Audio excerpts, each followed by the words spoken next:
स्वागत है आपका हमारे चैनल में। मैं रानी गुप्ता आपके साथ। बड़ी खबर सामने आ रही है। आपको बता दें कि उपराष्ट्रपति जगदीप धनखड़ ने पहली बार विंटर सेशन में जहां देखने को मिला कि उन्होंने राज्यसभा को संबोधित किया और इस पहले ही संबोधन में उन्होंने जम करके सुप्रीम कोर्ट पर निशाना साधा। इसी के साथ ही एनजीएसी को लेकर के सुप्रीम कोर्ट को उसकी लक्ष्मण रेखा याद दिलाई है। आपको बता दें कि पहले ही संबोधन में उपराष्ट्रपति जगदीप धनखड़ ने एनजीएसी को लेकर के बहुत बड़ा जिक्र किया है और इसको लेकर के अपनी चिंता भी व्यक्त की है। बता दें कि इससे पहले भी जगदीप धनखड़ इसको लेकर के चिंता व्यक्त कर चुके हैं, क्योंकि देखने को मिला था कि जो कानून 2014 में लागू किया जाना था लेकिन उसे सुप्रीम कोर्ट 2015 में खारिज कर देती है, लेकिन इसको लेकर के सदन में आवाज नहीं उठती और इस चीज को लेकर के उपराष्ट्रपति जगदीप धनखड़ ने चिंता जाहिर करते हुए कहा था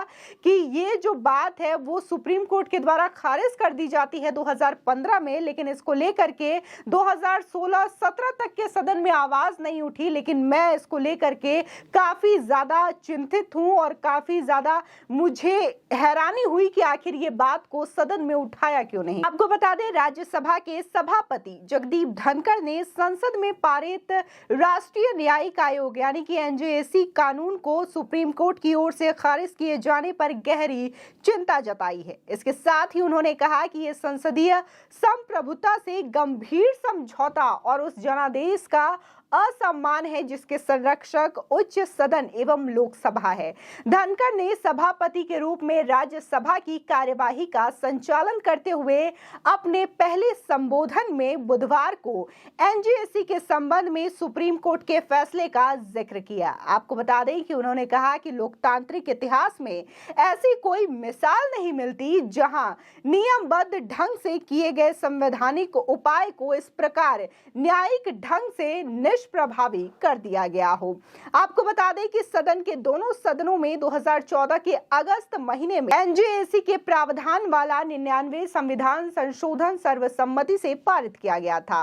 बाद में उच्चतम न्यायालय ने अक्टूबर 2015 में इस कानून को संविधान के बुनियादी ढांचे के अनुरूप नहीं बताते हुए इसे 1 के मुकाबले 4 के बहुमत फैसले से खारिज कर दिया था।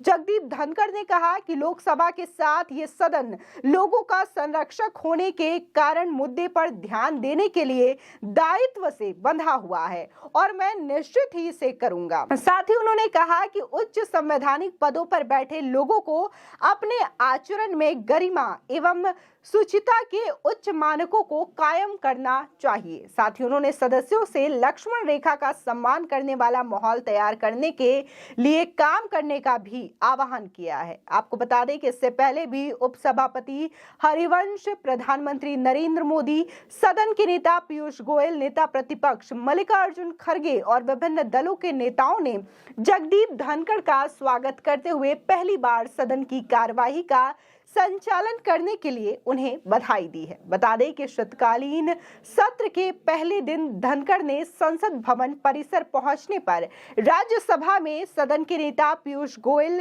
संसदीय कार्य मंत्री प्रहलाद जोशी, संसदीय कार्य राज्य मंत्रियों अर्जुन राम मेघवाल और वी मुरलीधरन से उनका स्वागत किया। आपको बता दें कि वहीं इससे पहले भी इस मामले को लेकर के उपराष्ट्रपति जगदीप धनखड़ ने कहा था कि सुप्रीम कोर्ट द्वारा राष्ट्रीय न्यायिक नियुक्ति आयोग अधिनियम को रद्द किए जाने को लेकर संसद में कोई चर्चा नहीं हुई और ये एक बहुत गंभीर मसला है।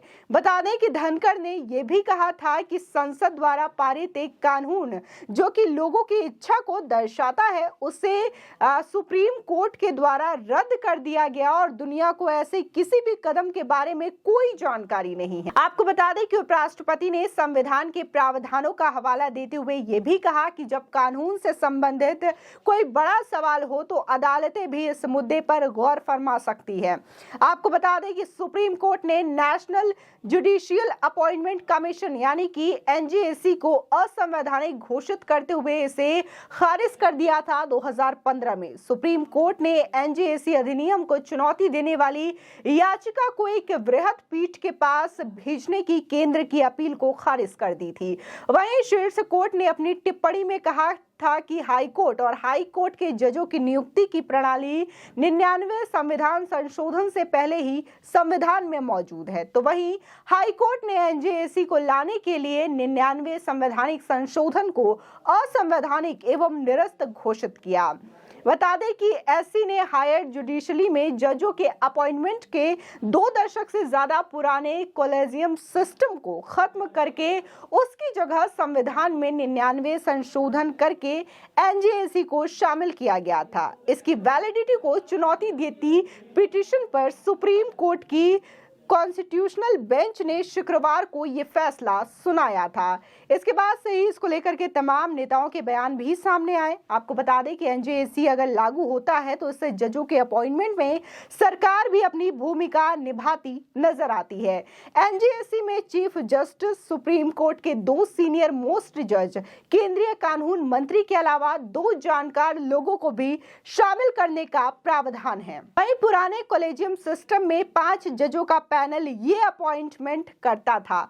कोर्ट के ताजा फैसले के बाद कॉलेजियम सिस्टम फिर से लागू कर दिया गया है। आपको बता दें, जहां लगातार देश की न्यायपालिका पर सवाल उठ रहा है, बहस छिड़ रही है और इसको लेकर के उपराष्ट्रपति कहीं ना कहीं चिंतित भी नजर आ रहे हैं, जिसकी वजह से देखने को मिला कि शीतकालीन जो सत्र है वो शुरू हुआ और अपने पहले ही संबोधन में उन्होंने सीधे तौर पर सुप्रीम कोर्ट पर निशाना साधा, न्यायपालिका पर सवाल खड़े किए और देखने को मिला कि उन्होंने सबसे पहला जो मुद्दा उठाया वो था एनजेएसी को लेकर के।